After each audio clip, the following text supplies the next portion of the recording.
There is nothing worse than hearing your engine sound like shaking a can of marbles. And if that noise comes with code P0326, you are dealing with a knock sensor issue. This code stands for knock sensor 1 circuit range performance on bank 1.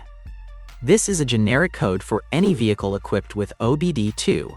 The knock sensor is basically a microphone screwed into your engine block. Its job is to listen for the specific frequency of engine pinging or pre-detonation, which sounds like a metallic rattle. When it hears this, it tells the computer to change the spark timing to save your engine from blowing up. If the computer stops getting a signal or gets a signal that does not match what the engine is doing, it sets this code. Symptoms include a check engine light, a lack of power when you accelerate, and potentially that audible knocking sound. The first thing you should do is listen. If the engine is actually knocking loudly, you might have a mechanical problem or bad fuel, not a bad sensor. Make sure you are using the right octane gasoline for your car. Putting cheap gas in a high-performance engine can cause this code.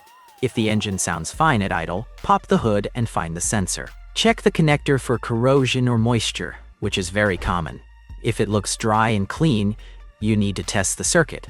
Turn the ignition to the run position with the engine off, and check for 5 volts at the sensor connector. If you have voltage, you can perform a tap test. Plug the sensor back in, start the engine, and let it idle.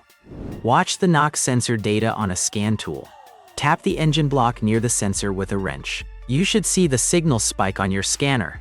If the scanner shows no reaction to your tapping, the sensor is likely dead and needs to be replaced. Also, check the resistance between the sensor terminal and the ground against your repair manual's specs. If the wiring is good and the sensor is dead, replacing it is usually a straightforward job that restores your engine's protection against damage.